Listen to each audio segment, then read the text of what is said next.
Welcome to the Nittany Report, presented by the SteelFlyers All Sports Network, a show where each week after the final whistle of the Penn State game, your host, SteelFlyers, will break down each game with key plays, up-to-the-minute stats, and great commentary.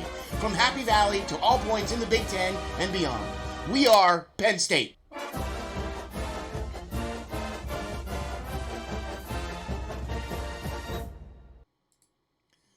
Everybody, welcome to the Nittany Report, Week 3. And that's right, folks, we got Penn State versus the Auburn Tigers. And as you can see, it wasn't quite the game that everybody thought it was going to be. Really, it wasn't.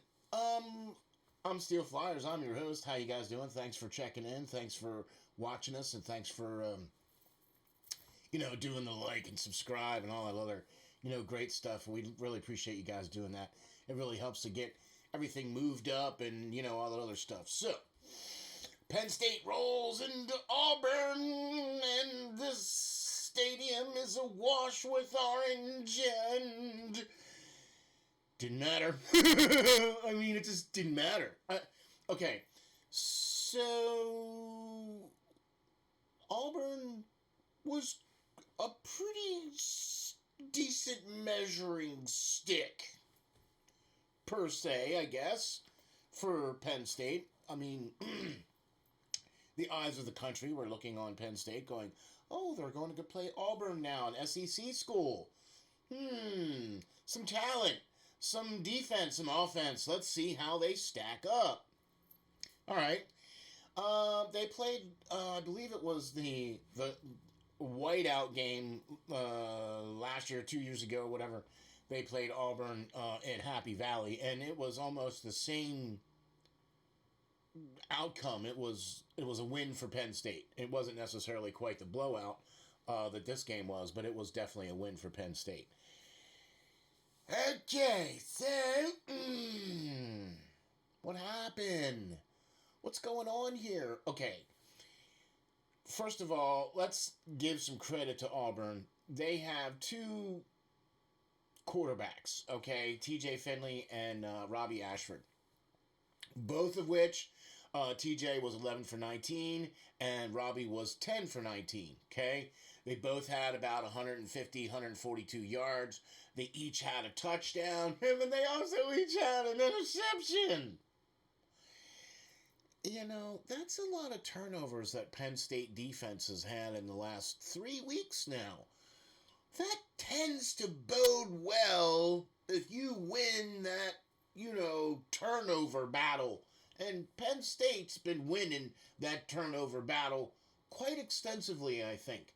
You know what I mean? Okay? So, altogether, their quarterbacks were 21 for 38, 298 yards. Or, I'm sorry, 96 yards. Two interceptions and one touchdown.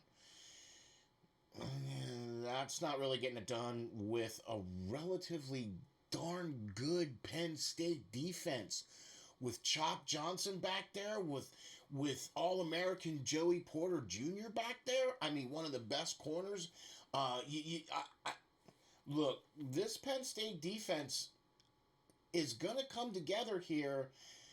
And quite honestly, I think it's going to be better later in the year when it needs to be, like against Ohio State, like against Michigan State. I'm hoping that these guys are going to be able to come together a little bit more after a couple weeks of playing together. You know what I'm saying? This could potentially be one of the better defenses in the Big Ten. I'm just saying. I'm just saying. With the number of takeaways that this defensive has and the limited number of points that they've allowed. I mean, this is 12-6 last week, and what was it, 10 or something the week before? And they've put up significant 40-some points almost every week now. I mean, okay. Penn State finally came ranked in this week at number 22 after not being ranked completely, even in the top 30 for the first week and into the preseason. And then after the second week against Ohio Bobcats, but now, and that gave them that 22nd ranking after that game. That 2-0. You know what I mean? When you come out and beat a Big Ten team in their building, Purdue, and quite handed. I mean, that was a pretty good game. You know what I mean? But Penn State showed up really well. Okay, they gave up some points and things like that, so the defense was a little bit, not quite as tight in that game, but still all day a lot of takeaways and limiting the opposition to limited number of points and having their punter out there a lot. That's always a good thing as well too. So we talked about the quarterbacks from the Auburn side, and of course Tank Bigsby was their guy, but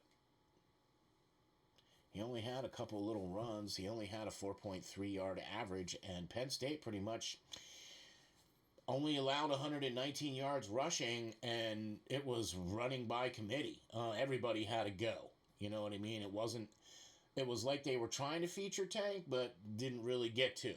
Because Penn State basically just said, no, you're not running.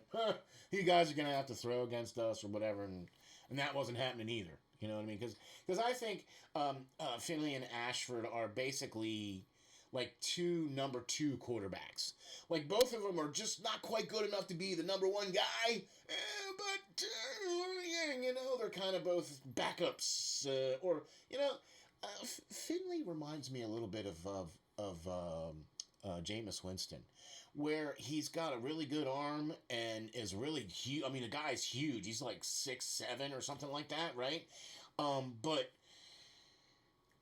the decision making needs to be a little better. Like that, the interception that he threw, he clearly was on the way out of bounds. You should have just kept on going out of bounds. You should have just ate that. You should have just kept that ball. You know what I'm saying? Those are the kinds of things that will make a good quarterback.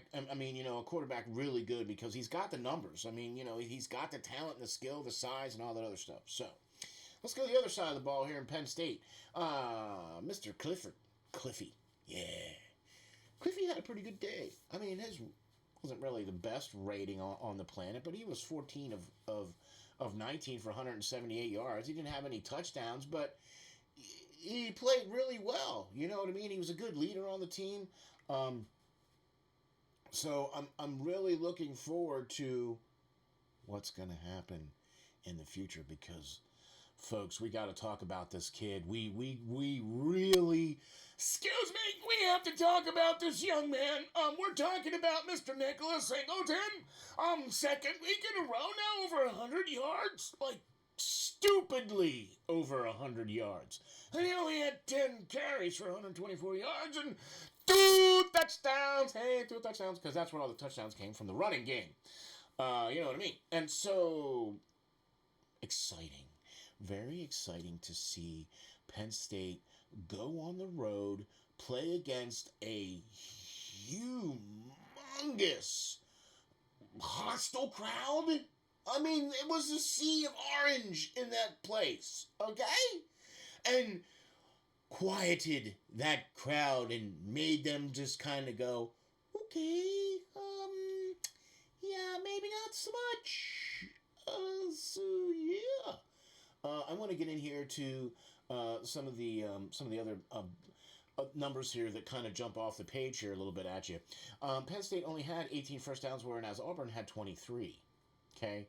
Third down efficiency, Penn State 5 for 11, and Auburn was 5 for 15. Auburn went on 2 fourth downs. They made it on 1. Penn State only went on 1. Total yards 471 for Penn State and 415 for Auburn. If you look at the stat sheets, I mean, it almost, the one thing that significantly jumps off the page here is the rushing yards from Penn State. Penn State had 245, Auburn had 114. That's it. Time of possession is almost the same. Penn State 30 minutes, Auburn 29 minutes. Turnovers. Ooh. Yeah, when you kind of lose the turnover battle, it's tough when you give the opposition a short field, and that happened a lot. Let's look at the situation here. There were 2 interceptions, one by each quarterback, and then there were also 2 fumbles that were committed by Auburn as well, too. So usually when you commit that many turnovers, you're not usually on the winning end. And that's kind of what was going on here with Auburn. So, here we go. We are Penn State. We're looking forward to seeing how this is going to play out now with Penn State. Coming up here now, the next game is Central Michigan. I have a feeling that Penn State's going to be ranked a spit higher after a win this week, especially in Auburn against a pretty decent Auburn team, even though Auburn wasn't ranked. So we would like to thank you all for checking us out, for joining us. We appreciate you guys watching. Please hit the like and subscribe. Press that little button so that you get notified when we do this. We'll do this after each Penn State game, and we'll break down the game and give you all the great commentary and all the great stats and all the great things you like to hear. Good game by the Lions.